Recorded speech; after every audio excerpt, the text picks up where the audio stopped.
ईद उल फित्र का दिन था। हर तरफ खुशियां छाई थीं। मुरादाबाद की ईदगाह नमाजियों से खचाखच भरी थी। अहाते में कोई 40,000 नमाजी होंगे।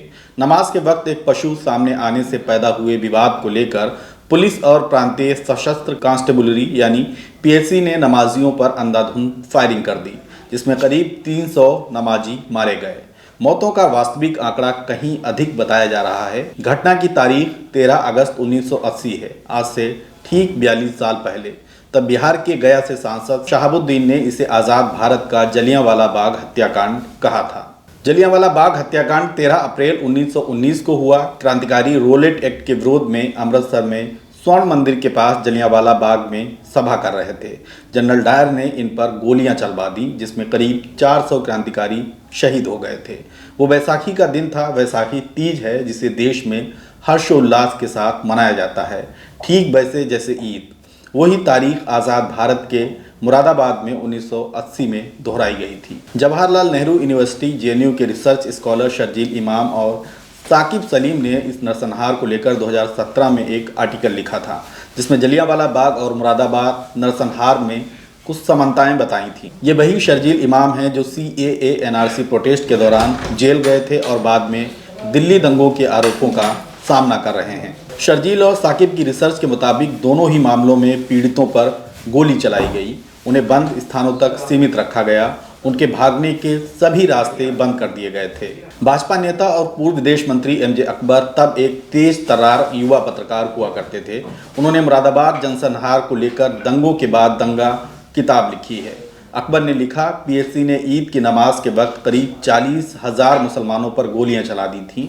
कोई नहीं जानता कि हकीकत में कितने लोग मारे गए हैं। जो मालूम है वो ये है कि मुरादाबाद की घटना हिंदू मुस्लिम दंगा नहीं थी, बल्कि एक कट्टर सांप्रदायिक पुलिस बल के हाथों मुसलमानों की सोची समझी हत्या की गई थी, जिसने इसे हिंदू मुस्लिम दंगा बनाकर अपने नरसंहार को ढकने की कोशिश की।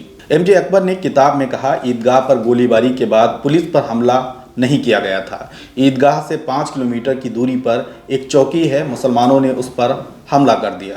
जवाबी कार्रवाई में 5 लोग मारे गए, लेकिन रास्ते में भीड़ ने किसी हिंदू के मकान या दुकान को कोई नुकसान नहीं पहुंचाया। MJ अकबर इस बात को अपनी किताब में लिखते हैं। मुरादाबाद नरसंहार को लेकर MJ अकबर और सांसद शहाबुद्दीन ने जो तर्क रखे हैं, उनमें स्थापित खामियों की तरफ इशारा किया है। शहाबुद्दीन ने कहा कि मुसलमानों के हथियारबंद होने के दावा पूरी तरह से मनगढ़ंत है।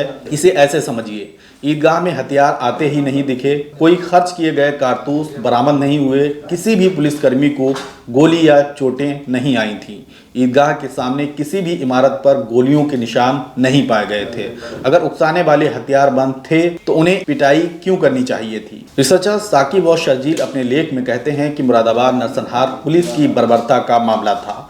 कानून व्यवस्था की ताकतों ने उन पर हजारों मुसलमानों पर अपना गुस्सा जाहिर किया। गोली से भगदड़ में तमाम बच्चे मारे गए, सैकड़ों गंभीर रूप से घायल हुए, उनके लिए मौत धीरे धीरे बाद में आई। ये घटना आज़ाद भारत पर एक कलंक की तरह है, जिसमें तत्कालीन सरकार से लेकर पुलिस फोर्स की भूमिका पर जो दाग लगा था वो आज तक नहीं धुल सका है। इस घटना को याद करके आज भी मुरादाबाद के लोग सिहर उठते हैं।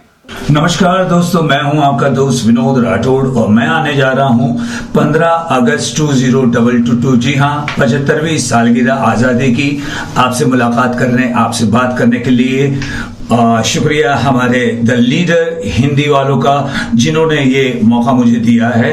हम द लीडर पब्लिकेशन के बहुत ममनून हैं कि उन्होंने हमें आज़ादी की 75th सालगिरह पे बरेली आने के लिए मधु किया है। I am looking forward, I have always wanted to see Bareilly.